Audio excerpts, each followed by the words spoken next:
Hi everyone, welcome to Irfan CFPS YouTube channel. Today's class we shall go through classification of hazard occupancies as per NFPA 13. Please note that a fire sprinkler occupancy hazard classification is a convenient way to categorize a fuel load and severity of fire for an area. Much of the remaining portion of fire sprinkler system design depends specifically upon this classification. This class is specific to NFPA 13. A sprinkler occupancy hazard classification is different than a building's occupancy, and also it is different than NFPA 101's hazard of contents. NFPA 13 defines three different occupancy hazard classifications with subgroups for non-storage areas. The determination of an occupancy hazard classification is perhaps the single most important decision in the design of a fire sprinkler system. NFPA 13 defines three types of hazard classifications such as light hazard, ordinary hazard and extra hazard with subgroups. However, in this slide we shall discuss about light hazard occupancies.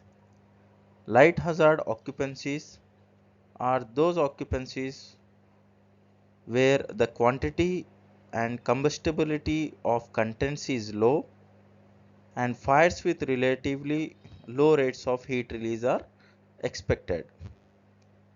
Light hazard occupancies include occupancies having uses and conditions similar to the facilities which are mentioned on your screen, such as those occupancies where we do not have any processing facility or manufacturing area or storage operations. All these comes under light hazard occupancies. NFPA 13 has provided some examples for light hazard occupancies.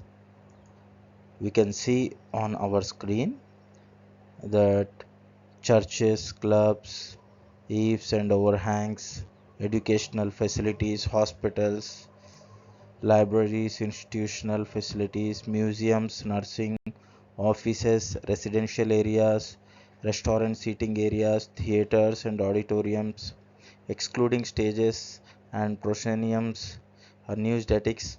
All these comes under light hazard occupancies. Let's go through second type of hazard occupancy, that is ordinary hazard. In this slide we shall discuss about ordinary hazard group 1 occupancy. Since ordinary hazard is divided into two subgroups, one is ordinary hazard group 1 and the other is ordinary hazard group 2. Ordinary hazard group 1 occupancies are those occupancies where combustibility is low, quantity of combustibles is moderate, stockpiles of the combustibles do not exceed 8 feet, that is 2.4 meter, and fires with moderate rates of heat release are expected.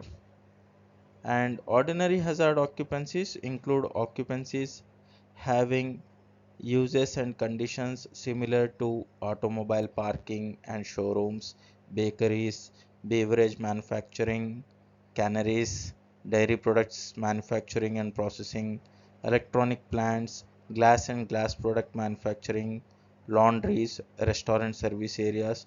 All this comes under ordinary hazard group 1. In our next slide, we shall show you the examples of ordinary hazard group 1 occupancies as per NFPA 13. Let's have a look at the examples of group 1 type ordinary hazard occupancy as defined by NFPA 13. As we already mentioned in our previous slide about the examples, all those are mentioned in NFPA 13. Let's go through ordinary hazard group 2 occupancies. Group 2 occupancies of ordinary hazard are those occupancies where the quantity and combustibility of contents is moderate to high. Stockpiles do not exceed 12 feet, that is 3.7 meters, and fires with moderate to high rates of heat release are expected. We shall have a look at the examples of ordinary hazard group 2 occupancies as defined by NFPA 13. As you can see on your screen, there are various facilities and chemical plants or manufacturing facilities and libraries. All these comes under ordinary hazard group 2 occupancy. As per NFPA 13, the examples shown on your screen refers to ordinary hazard group 2 occupancy. In this slide, we shall go through extra hazard group 1 occupancies. Please note, likewise, ordinary hazard, extra hazard also has group 1 and group 2 occupancies. Extra hazard group 1 refers to those occupancies where the quantity and combustibility of contents is very high and dust, lints or other materials are present, introducing the probability of rapidly developing fires with high rates of heat release but with little or no combustible or flammable liquids. Let's see some of the examples mentioned in NFPA 13 for extra hazard group 1 occupancy. As we can see, aircraft hangars also comes under extra hazard group 1, and we have die casting, metal extruding, printing, sawmills, textile picking, all these comes under extra hazard group 1 occupancies. In this slide, we shall go through extra hazard group 2 occupancies. It includes occupancies with moderate to substantial amounts of flammable or combustible liquids, or occupancies where shielding of combustibles is extensive. We shall see some of the examples mentioned in NFPA 13 for extra hazard group 2 occupancies.